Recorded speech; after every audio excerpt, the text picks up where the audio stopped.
أعوذ بالله من الشيطان الرجيم. بسم الله الرحمن الرحيم. الصلاة والسلام على أشرف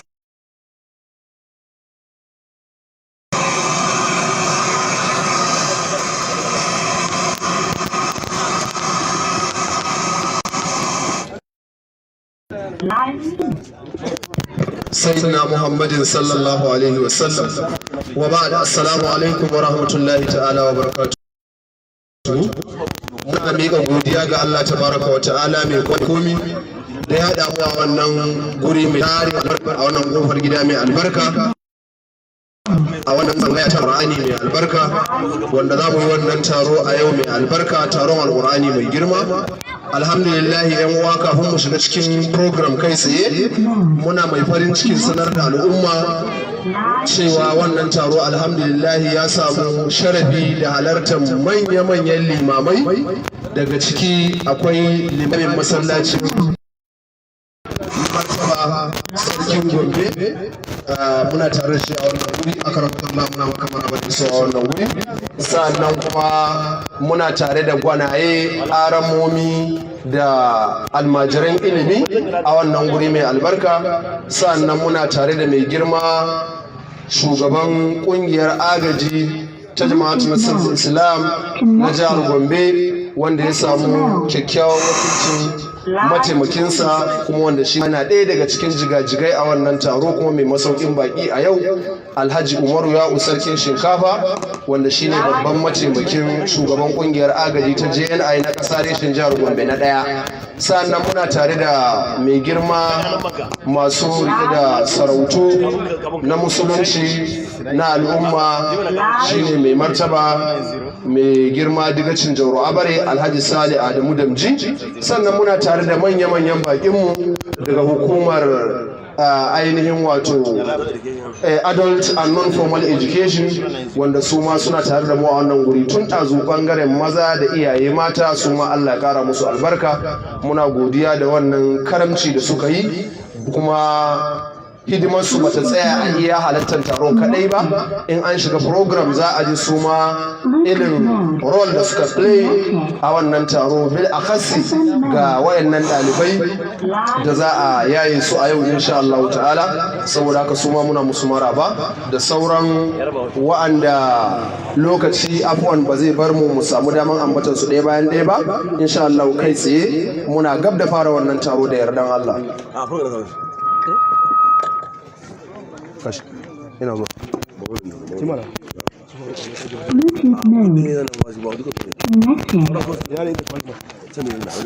Je ka nuna mishi mana. Gashi, Usmanu.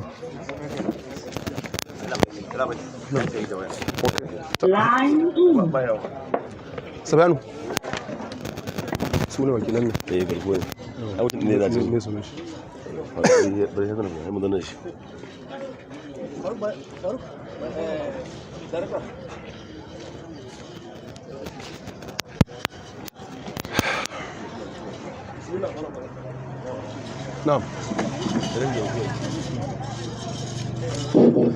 Alhamdulillah, a halin yanzu muna maraba da isowan mai girma digacin Jauro Kuna, shi ma ya samu isowa wannan taro a yau, wanda ake ainihin gudanar da wannan taro mai albarka, wanda ya samu kyakkyawan wakilci daga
أعوذ بالله من الشيطان الرجيم بسم الله الرحمن الرحيم النار فقد أتيت وما للظالمين من أنصار ربنا إنا سمعنا مناديا ذنوبنا فآمنا ربنا فاغفر لنا ذنوبنا وكفر عنا سيئاتنا اللهم إنا نسألك العفو والعافية اللهم بارك لنا بالقرآن العظيم وانفعنا بالآيات والذكر الحكيم اللهم ألف بين قلوبنا وألف بين ذات بيننا واهدنا سبيل السلام وأخرجنا من الظلمات إلى النور وأهدنا بيوتنا من الجنات وجنة بمستقر رحمتك وأدخلنا جنتك الفردوس اللهم اغفر لنا وارحمنا وارنا وعافنا اللهم ارزقنا الإيمان الكامل النافع اللهم ارزقنا اليقين الثابت اللهم ارزقنا البركة وألسنة ذاكرة وتوبة قبل الموت ومغفرة بعد الموت سبحان ربك رب العزة عما يصفون وسلام على المرسلين الحمد لله رب العالمين.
ذلك الكتاب لا ريب فيه هدى للمتقين الذين يؤمنون بالغيب ويقيمون الصلاة ومما رزقناهم ينفقون والذين يؤمنون بما أنزل إليك وما أنزل من قبلك وبالآخرة هم يوقنون أولئك على هدى من ربهم وأولئك هم المفلحون إن الذين كفروا سواء عليهم أأنذرتهم أم لم تنذرهم لا يؤمنون ختم الله على قلوبهم وعلى سمعهم وعلى أبصارهم غشاوة ولهم عذاب عظيم ومن الناس من يقول آمنا بالله وباليوم الآخر وما هم بمؤمنين يخادعون الله والذين آمنوا وما يخدعون إلا أنفسهم وما يشعرون في قلوبهم مرض فزادهم الله مرضا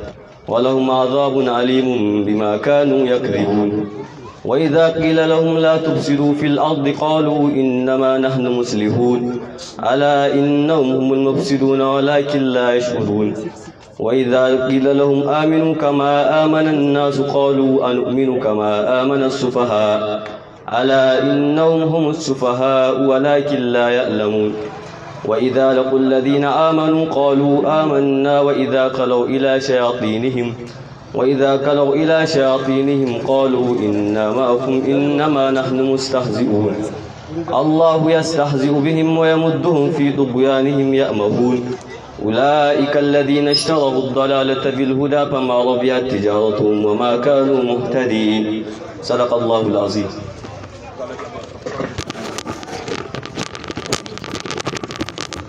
الله أكبر.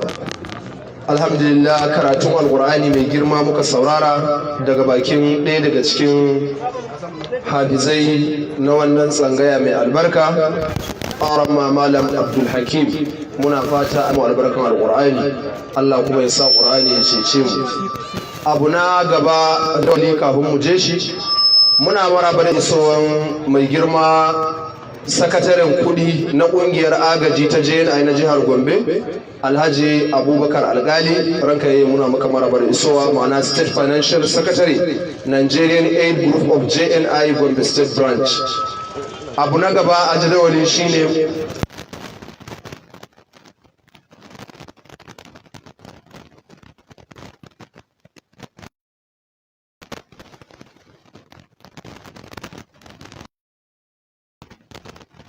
mataimakin shugaban kungiyar agaji ta je na Gombe, Alhaji Umaru Ya'u sarkin shinkafa. Ranka yi nisa.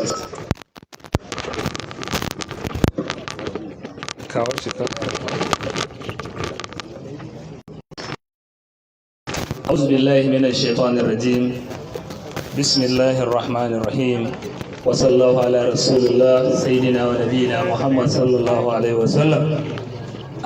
‘yan uwa iyaye, muna yi muku fatan alkhairi, musamman ce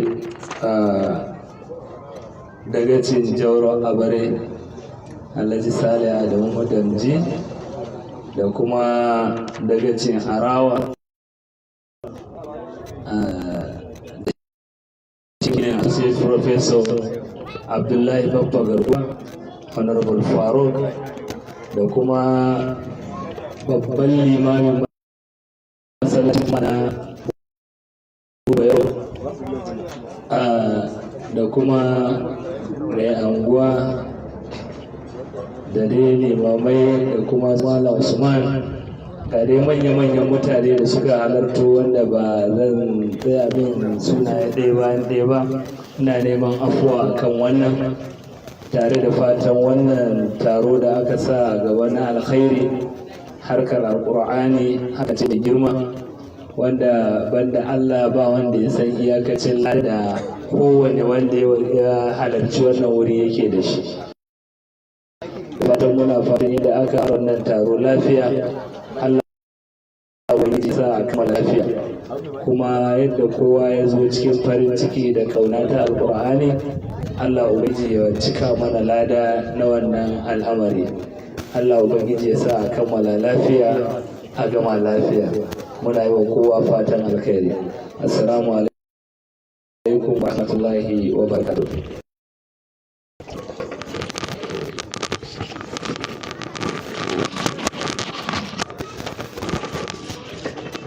Wa alaikum assalam wa rahmatullahi ta'ala wa barakatuh. Welcoming address kenan, jawabin maraba da baki daga bakin mai girma babban mataimakin shugaban kungiyar agaji na kasar jihar Gombe, Alhaji Umaru Ya'u sarkin shinkafa ya gabatar. Dukanmu nan bakin Allah ne, bakin Qur'ani. Muna fata Allah ya hada mu a cikin ceton Qur'anin baki daya. A wannan fili mai albarka muna da shugaban kungiyar Jama'atu Hufazul Qur'an karkashin jagorancin Gwani Sulaiman.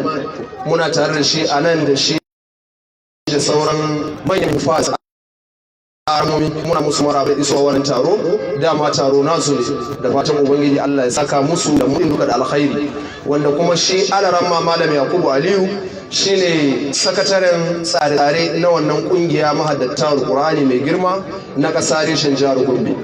Abin da yake biye a jadawali bayan jawabin maraba da baki shine history of the tsangaya by Malam Sufyanu Abdulkadir dan Fika. Kamar yadda aka sani, kowane abu yana da kyau a san menene shi, taron akan me ake yi, tunda makaranta ce tsangaya ce, to menene tarihin tsangaya din. So alhamdulillah wannan bawan Allah Malam Sufyanu Abdulkadir dan Alaramma Abdulkadir dan Fika, Allah jaddada masa rahama, shi zai gabatar mana da takaitaccen fefa da take magana akan abun da ya shafi tarihin wannan tsangaya mai dimbin tarihi da dimbin albarka.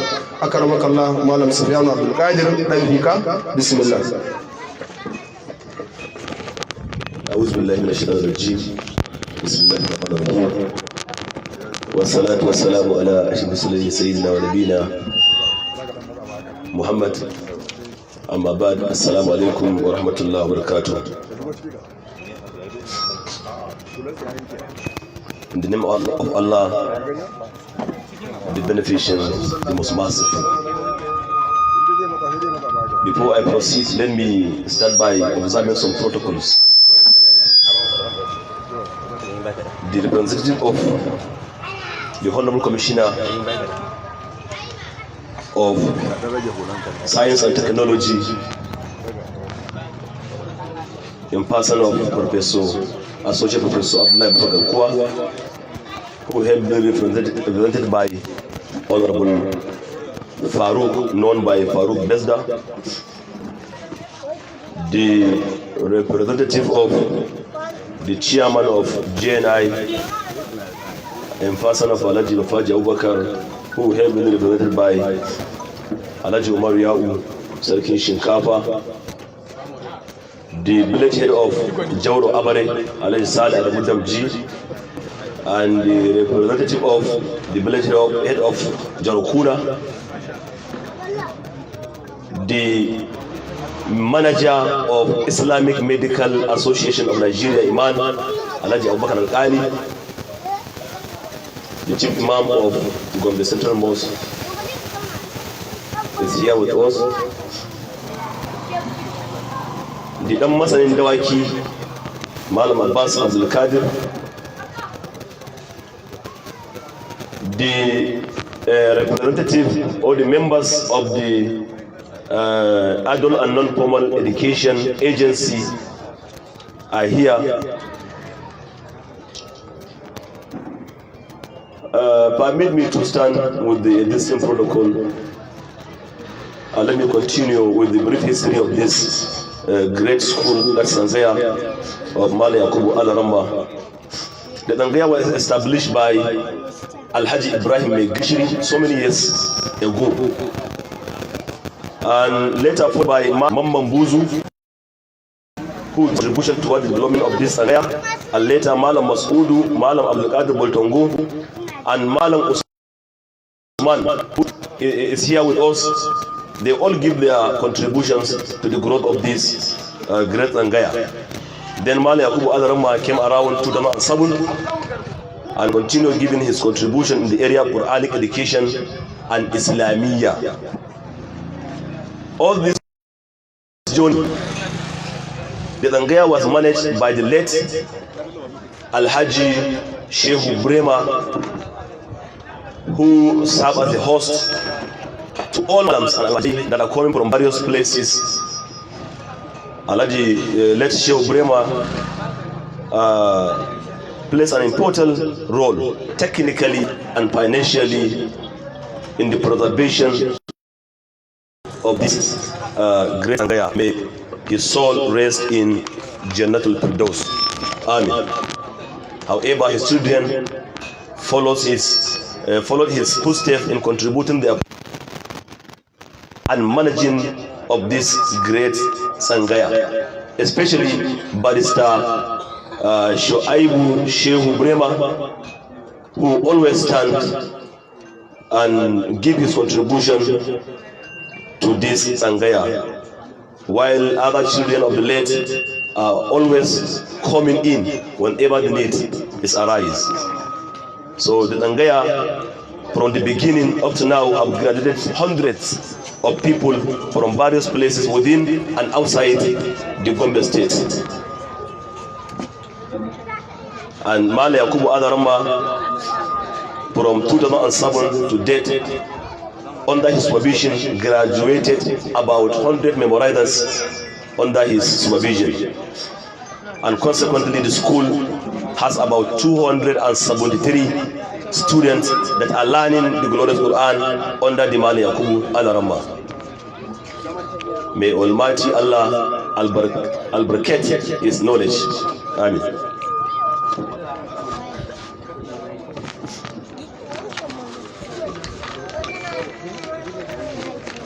Because of the time factor,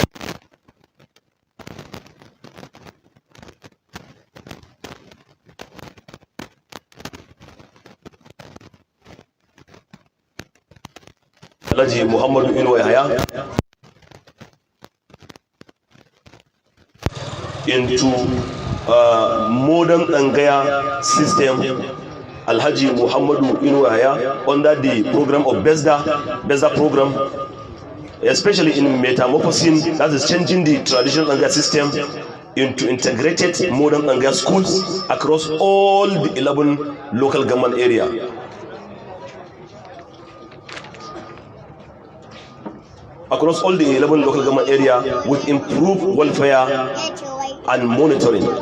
It's a proof of the commitment of this administration to provide basic education for all. So this Angaya tried in combining the two, that is the Islamic and Western education. It's one of the efforts made by after the program of BESDA.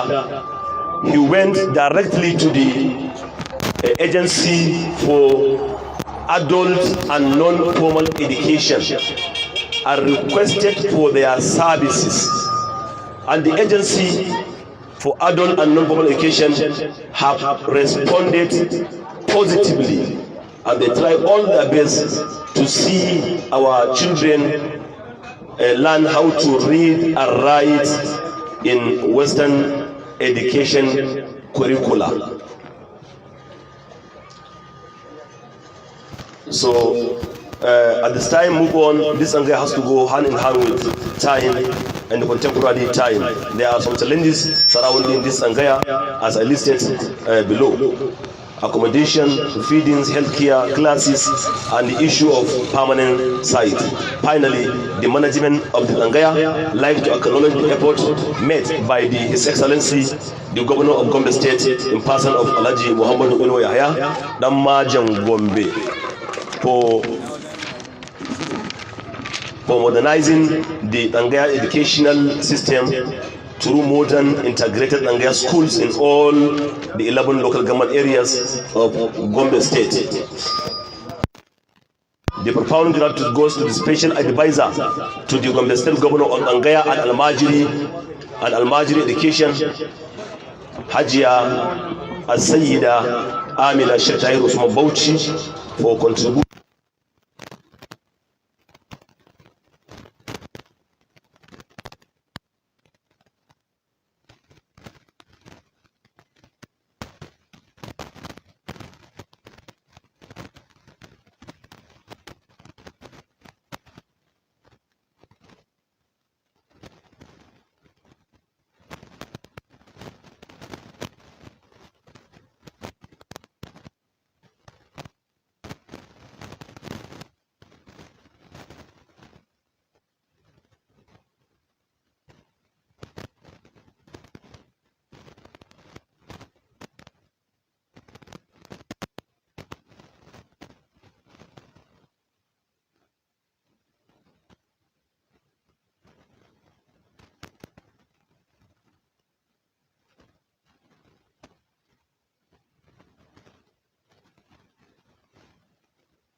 mai girma wakilin ciyaman Gombe Local Government muna godiya.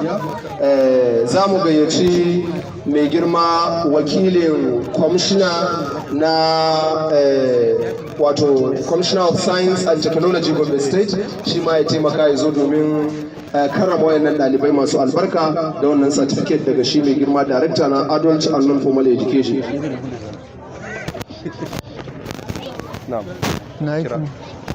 Oh, ba kai nake ne, kira sunan. Alto Usman.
Gaddafi Mahmud. Gaddafi Mahmuda shine na ƙarshe wanda zamu ba certificate wanda zai karɓa ta hannun shi Director Adult and Non-Formal Education. Masha Allah. At-takbir. Masha Allah, alhamdulillah, muna godiya a wannan tsari kwarai da gaske da kuka yi ko hukumar yaƙi da jahilci ba ƙaramin kun abubuwa kwarai da gaske, kuma dama wannan effort ne wanda kowa ya san ku da shi. Allah ya saka da alkhairi, kuma wannan takarda za ta zama na it will add more value to their CV. I do believe insha Allah zai kara wato martaba da daraja ga kurkulun baitai nasu insha Allah ya saka da alkhairi. A gurguje yan uwa za mu je ga abu na gaba insha Allah, shine speech by the guest speaker Associate Professor Abdullahi Batu Garkuwa a cikin minti 1 zuwa minti 10 insha Allah. Kun san Associate Professor in zai yi jawabi sun san yadda suke naɗe jawabai na ilimi a ƙanƙanin lokaci insha Allah.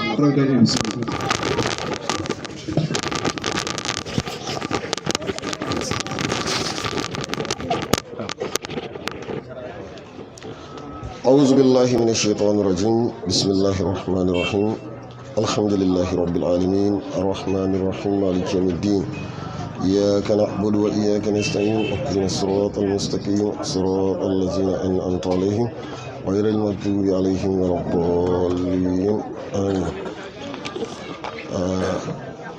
mai girma shugaban karamar gombe wadda ya samu wakilci mai kyau da kansilolinsa, babban limamin babban masallaci modibo bubero afon, mai girma dagacin jauro abare, wakilin mai girma dagacin jauro kuna, deputy chairman na first aid group islam jama'atul nasirul islam, representatives of the adult and non-formal education agency, the financial secretary jama'atul nasirul islam, other distinguished personnel here present, ladies and gentlemen, permit me to stand on the existing protocol.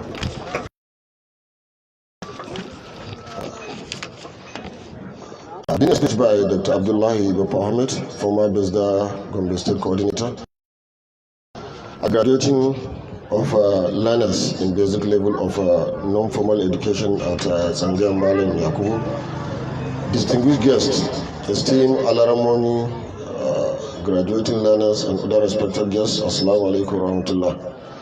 This is with immense pleasure that I stand before you today to celebrate this momentous occasion, the graduation of these young minds from the basic level of non-formal education.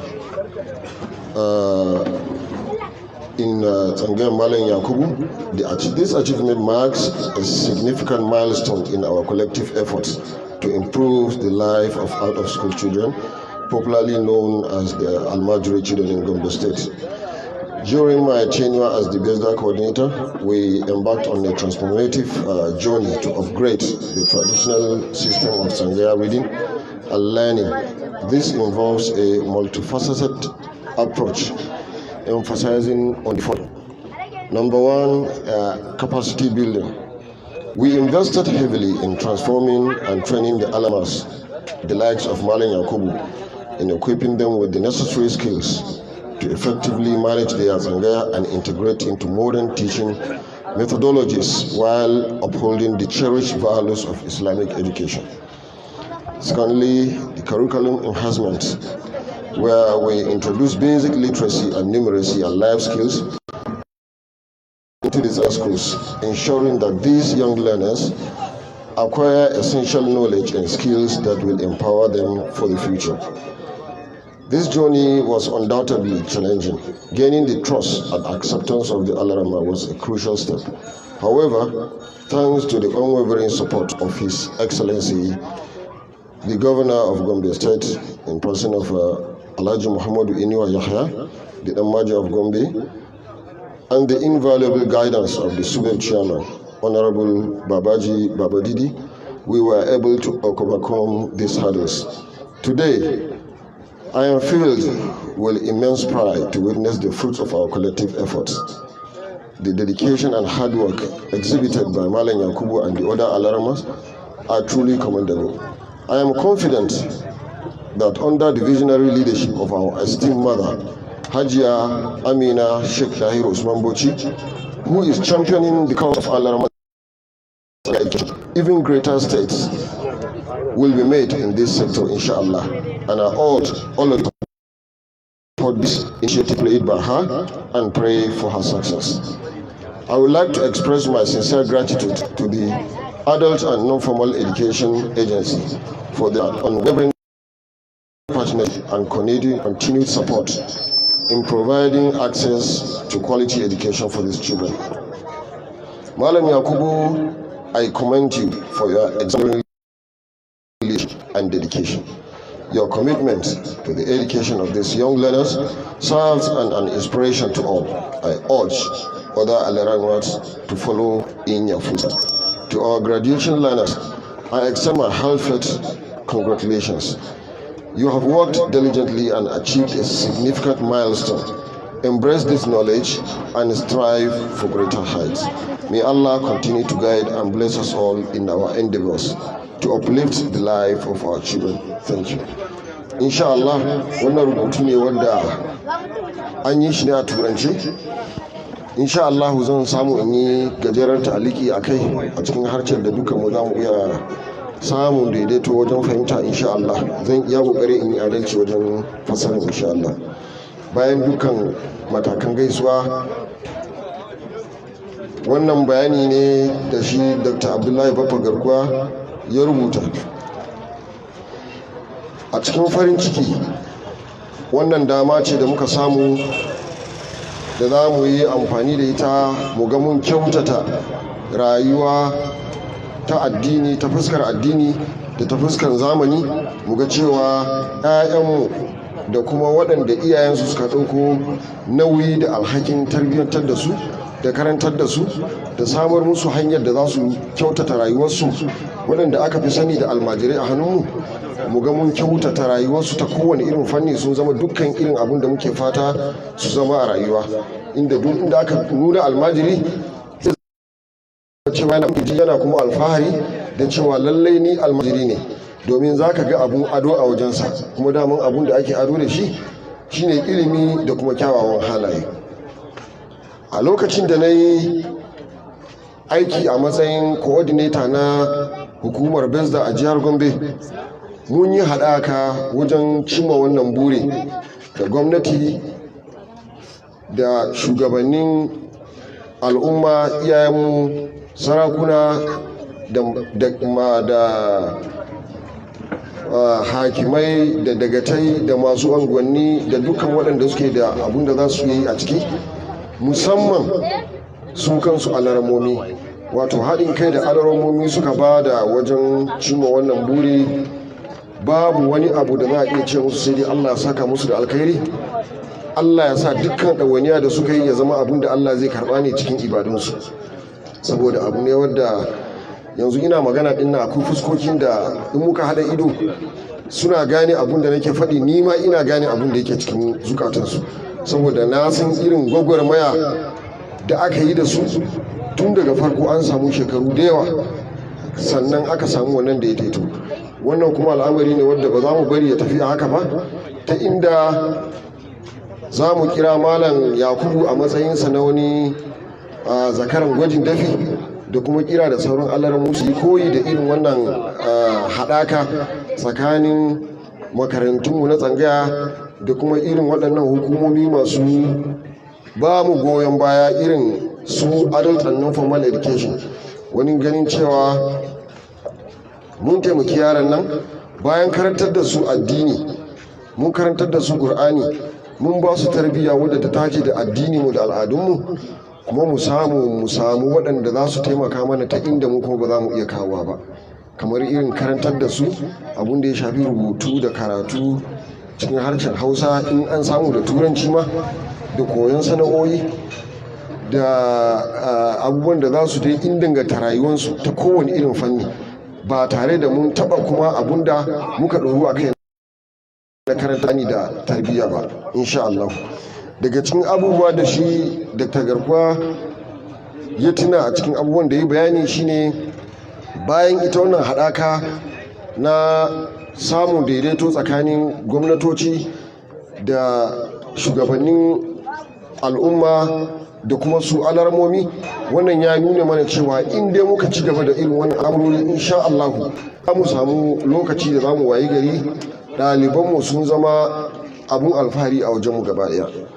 Abu na gaba, ba za mu manta da irin gwamnati girma Alhaji Muhammadu Inuwa Yahaya ya bayar wajen ganin cewa ilimi ba a kira shi da cewa karatun boko kadai ba, sai aka kawo maganan karantar da Qur'ani da kuma tarbiyya irin wadda ta dace da addinin musulunci a cikin al'ummomi. Shaida mun gani kuma muna kan gani irin goyon baya da yake bayarwa, gine-gine irin su zangayen Gwani Musa a kowace ƙarfa, gashi nan a Guro Biriji, gashi nan a Nafaɗa, a Funa Kai, a kowace ƙaramar hukuma akwai dan ƙarerin makaranta ta tsangaya da aka gina aka sa ɗalibai da gadajensu da kalifinsu da ruwa, ɗakunan kwana, ɗakunan karatu, ɗakunan dafa abinci da dukkan wani abu da ɗalibi yake nema wanda zai ba shi dama ya yi karatunsa cikin sauƙi. Wannan ya zama na farko a Najeriya da aka samu wani gwamna wadda ya nuna wannan taku. Muna masa addu'a kuma muna addu'a Allah ya kawo mana wadda ya fi shi. Allah ya sa irin waɗannan abubuwa ya zama da cewa ya zama abun yau da kullum. Kowace gwamnati ta zo ta samu ita ma yadda za ta sa nata hannu a cikin ɗawainiya ma ƙur'ani. Abu na gaba kuma shine kusan zance na ƙarshe, muna kira ga Malam Yakubu ya sani insha Allah ba bizda ba adult and non-formal education ba gwamnati ba, dukkan wani dama da wani yake gani cewa yake da ita wadda zai zo ya sa hannu a kowace tsangaya ne ta ganin cewa ya inganta rayuwar da ake yi a cikin wannan tsangayu. Saboda na ji a baya an kira duk wanda ya san tsangaya ya san akwai matsaloli na rashin wajen kwana, ruwan sha, banɗakai, abinci da dai abubuwa da yawa. Duk wanda Allah ya ba wa dama muna kira ya kawo gudunmawarsa da fatan Allah ya biya shi ranar gobe. Abu na ƙarshe da zan yi shine ina godiya ga dukkan waɗanda suka ɗauki lokutansu suka zo nan. Ina magana ne a matsayina na ɗan gida saboda Malam Yakubu kamar mahaifi yake a wajena. Abubuwa daga gida ina ɗaukowa in kawo shawari kuma yana taimako na shawarwari, addu'o'i da dukkan abubuwa da suka dace da shi. Da fatan yadda aka zo Allah kai da kowa gida lafiya ya kuma sa mana wannan niyya da kuma actual hakikanin zuwa din da muka yi a mizanin mu da lada. Assalamu alaikum wa rahmatullahi wa barakatuh.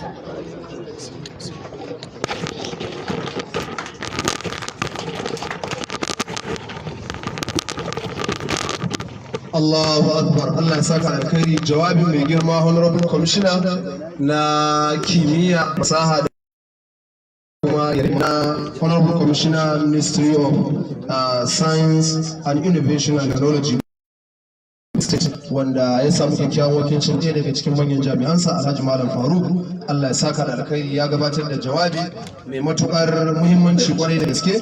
Muna fata Allah ya ba mu ikon aiki da abun da ya faɗa. Za mu je ga abu na gaba saboda jawabi ba da taliki ya harshen turanci kuma ya fassara shi da Hausa, saboda haka it is well comprehended insha Allah. Fatan Allah ya saka wa rubutu jama'a. Za mu je ga abu na gaba. Kafin nan muna maraba da isowar mai girma babban mutumin Kumbiya wanda ya samu kyakkyawan wakilcin mai girma dagaci Alhaji Malam Nuhu. Ranka ne muna maraba da isowa wannan guri mai albarka kuma muna godiya da wannan kyakkyawan wakilci na hakimi. Allah ya kara lafiya.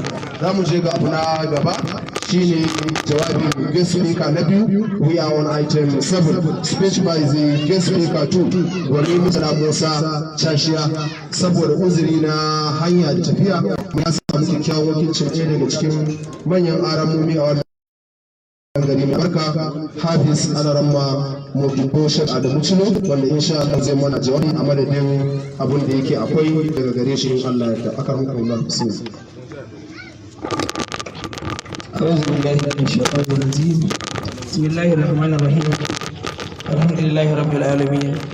الصلاة والسلام على أشرف الأنبياء والمرسلين سيدنا ونبينا محمد صلى الله عليه وسلم وعلى آله وصحبه حق قدره ومقداره العظيم. بسم الله الرحمن الرحيم. اقرأ باسم ربك الذي خلق الإنسان من علق. اقرأ وربك الأكرم الذي علم بالقلم علم الإنسان ما لم يعلم. صدق الله العظيم. manya-manyan jagorori, manya-manyan malamai, manya-manyan mahaddata alkur'ani, ɗalibai masu sauka da sauran yan uwa maza da mata, kowa da girmansa da matsayinsa. Assalamu alaikum warahmatullahi wabarakatuh. Saboda in an ce za a bi protocol na kiran sunan sai ci lokaci, so kowa bakon qur'ani ne, kowa muna masa gaisuwa wacce alqur'anin ta yi umarni a yi, wa idza hayyitum bi tahiyyatin fa hayyu bi ahsani minha aw rudduha. To alhamdulillah, kamar yadda mai gabatarwa ya faɗa, na zo ne wakilcin gwani Murtala Musa wanda baya nan yayi tafiya da zai ya kira ni karfe 10 yace da Allah inda hali a wakilce shi to da yake Allah ya sa kudi da dan sunna ce insha Allah zan yi kokari yanzu to na zo da din wakilcin sa insha Allah a gurguje cikin 'yan mintuna kamar yadda ya gaya mu a waya cewa a dan yi tsokaci kaɗan akan muhimmancin lura da karatun alkur'ani to shi muhimmancin lura da karatun alkur'ani duk musulmi bai rasa shi ba bai jahilce shi ba ya ishe mu ba ma sallah sai da qur'ani sannan ya ishe mu mu gane qur'ani yana da muhimmanci ko a irin yaren da muke yi idan damuwa ta samu mutum sai ka je ya nemo qur'ani in ma ba iya karantawa ya nemo wanda suka iya karatu ce karanta mu ina tsammanin kaga ina mun gane da muhimmanci to amma abin da yake faruwa a gurguje a muhimmancin gaskiya ya fi yawa a baki fiye da aiki kullum nakan ba da wannan misali ayyukanmu da yawa a baki mun yadda amma aikin yana cewa ƙarya muke yi yanzu ƙur'ani da muke ta magana duk nan shi muka gada kuma shi muke fata mu gadar kuma shine abin da zamu yi alfahari da shi gaban Allah ranar lahira to amma ta yadda zamu san cewa a baki ne muhimmancin yana da rauni kwarai da gaske makarantun Qur'ani da muke da malaman Qur'ani mu lura da wani irin lura ake su yanzu idan gari ya waye idan kaga mutum ya lodo yara guda 5 a mashin boko zai kai su ba islamiyyar da ake wannan ɗawainiyar haka ne in ka fito kamar litinin ka dauka Allah ne ya ce in ba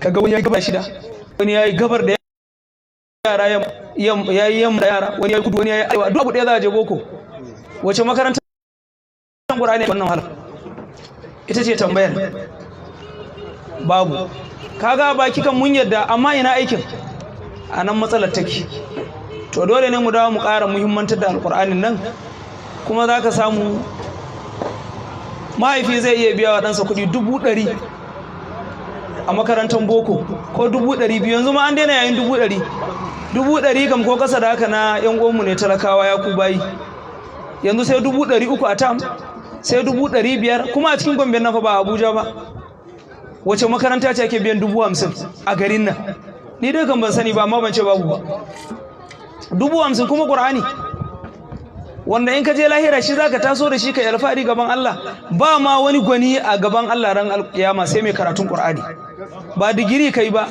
ka zama professor ko ka zama emeritus duk abin da kai mahaddaci Qur'ani yana sama da kai ran lahira in baka zama mahaddaci kai aiki da Qur'ani to ina muka bar Qur'ani to a baki ne ya kamata mu dawo mu gyara ko mun san inda matsalar take ana magana a taimaka kana dauka gwamnati ne kadai za ta zo ta yi taimako gwamnati ba zai yi ta yi taimako ita kadai ba abun yayi yawa komai ya taso gwamnati mu din mu ne gwamnatin wani taimako muke ba Qur'ani zan zo wucewa in ga ana karatun Qur'ani a rumfa in iya sayan taburma in ban bayar ba amma ina jira gwamnati ta yi to taimako me na bayar ni sai ka ga yara a buhu suna zaune suna karatu kuma Qur'ani yake karantawa sai ka ga yara a ƙasa ma wani lokaci a zaune kuma Qur'ani suke karantawa to wani taimako na bayar da na zo wucewa ya kamata in na gani a ce na sayo taburma sabuwa guda 1 ko 2 in kawo in ce aran maga wannan ayi karatu na yi taimako ko ban yi ba amma tsakani da Allah waye taba yi anan sai dai daya to ya kamata mu gyara abu na biyu a gurguje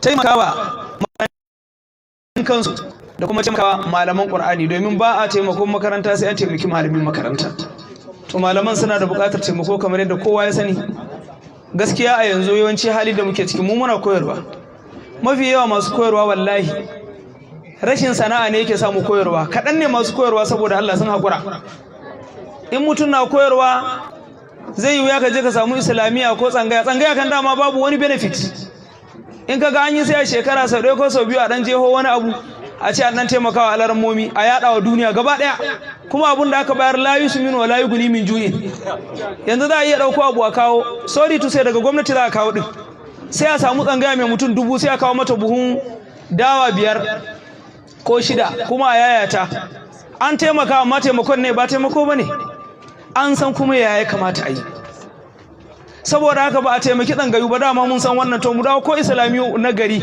wace wani malami ne yake koyar da islamiyya yake samun 30,000 a wata a islamiyyarsa babu sai dai ban san ko GRA ba amma abin da ake cewa area babu to yana da kyau mu dawo mu taimaka wa Qur'ani da malaman Qur'ani.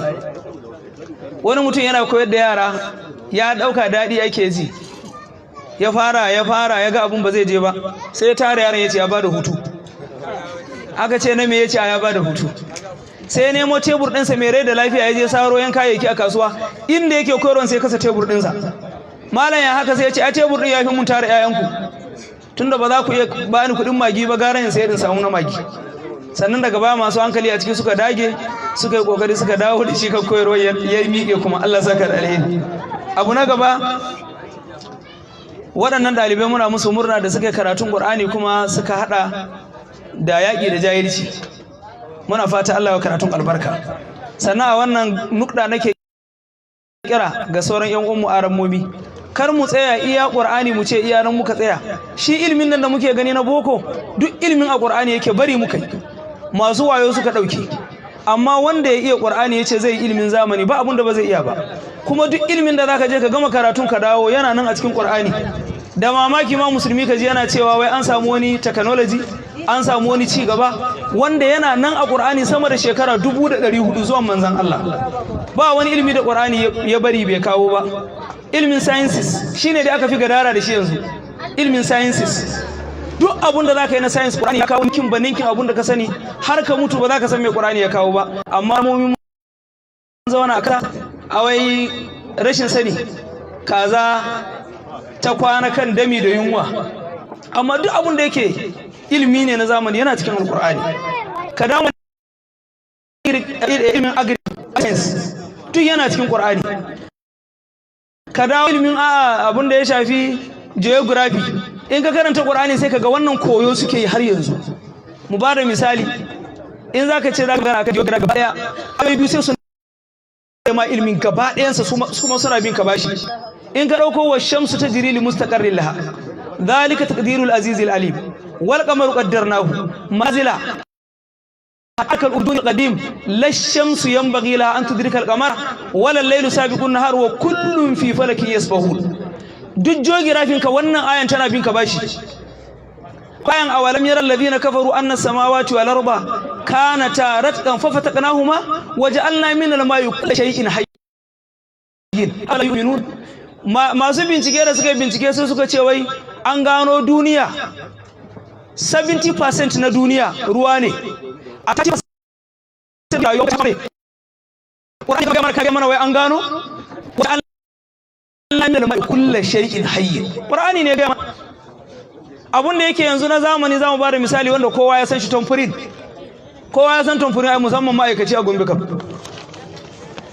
Tomfurin din nan karka dauka sabon technology ne, Qur'ani ne kawo shi. Karka dauka sabo ne. Allah ya ga mana cewa badin ala annu sawiya, wannan banana ana tabbasa da larabci ita ce tomfurin din. Kuma wannan yadar da Allah ya ce a zo a don wala kul qadirina ala annu sawiya banana, kake gani yanzu an kawo ci gaba. Ka zo don kai duk duniya wani don za a ce ba kai ba ka bani. Wannan zanen da yake yadar duniya ba wanda yake sa irin na wani. Kuma Qur'ani ya riga ya faɗa sama da shekara 1400 an wuce wannan. To saboda haka wannan duk ilmomi suna Qur'ani ba lokaci. Ina kira ga mu sai su rike Qur'ani da kyau, kuma kada bar mu a karatu zamani. Yawa don kayan mu ne. Qur'ani Allah ya ga mana wala tansa nasibaka min dunya zin kama awu ilayka. Wata ayar Allah yana cewa qul man harrama zillahi la tamu iya. Kuma zan ga mana wani abu, duk abun da muke nema yana shi abin da zai makarin nan ba shine ake raya. To lokacin da za mu yi jam, zan ba misali ne. Nan yana da colleague dina a nan, gashi nan honorable councilor jami'a digiri da shi, gashi nan gaba wani councilor na kumbiya honorable Murtala, tare muka yi digiri da GSU. Lokacin da za mu yi jam zan gaya muku ne don mu rike Qur'ani da gaske. Duk abin da duniya ƙarya Qur'ani ne gaskiya. Shekarar da za mu yi jam shekara ba to lokacin kan mu san doka sosai, duk abin da muka dama muna yi. Sai na sa wani yamu mun zo za mu yi jam din mu a FCE, sai na ga da gaske tumfurin ake, duk wanda bai yi ba sai a rejected. Sai na koma na yi karatun ta nitsu na ce to ya za a yi in wuce. sai na je na yi alwala sai na koma na samu bishauna na karanta yasin an daya na ce Allah in wuce kan me faru sha biyu ta yi dama za rufe ko sha biyu bata shiga ba ka ce kai za a bata lokaci kowa ya shiga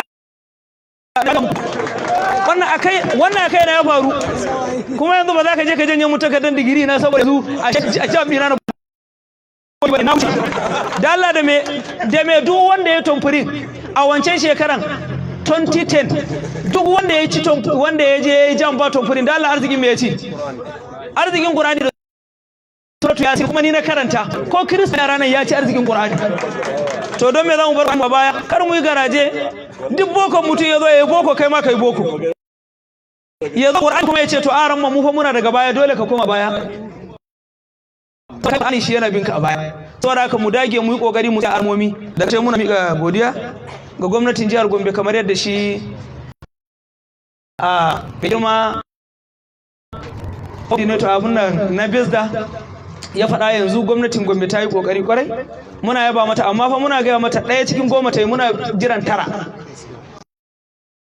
ta yi kokari amma ta yi da yawa wanda jihohi da yawa ba a yi ba amma muna ga fara binta bashi a Qur'ani kam a karo a ninninka domin programs din duk sun tsaya yawanci sai dan kadan ka a irin tsari kuma ka gayu dan tsari tafiya irin da kamar yadda ake yi to amma aka dan samu yan shekara biyun nan dai mun ji shiru to ina abun ya je a dawo da shi kuma a cigaba da yi dalilin da yasa muke faɗan wannan shi gaba dole a gaya mar amanan da Allah ya dora mar ya sauki ba gata bane a zo kawai a yaba a yi shiru ba a ce kuma akwai kalubale ba abin gwamnati ta sake shigun har yanzu mu a cikin 11 ta yi muna binta tara ta yi kokari ta kawo tara saboda haƙƙinmu ne mu na 'yan ƙasa kuma haƙƙi ne na ɗalibai yanda ake girmama ɗaliban boko ake ba su hostel a ba su abinci 'yan jami'a a ba su hostel a ba su wajen karatu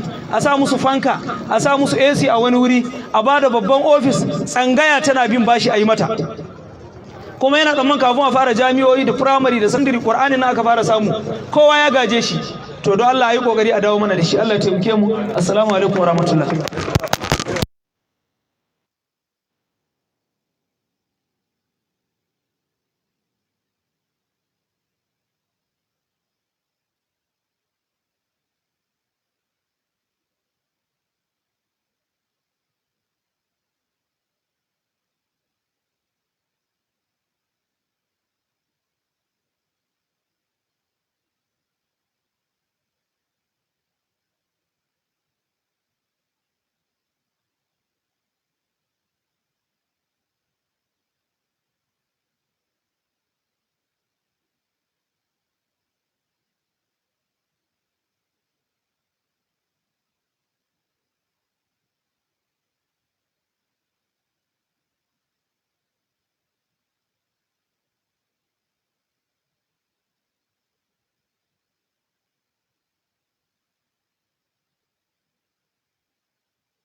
Malam Hadi Alhaji Muktari.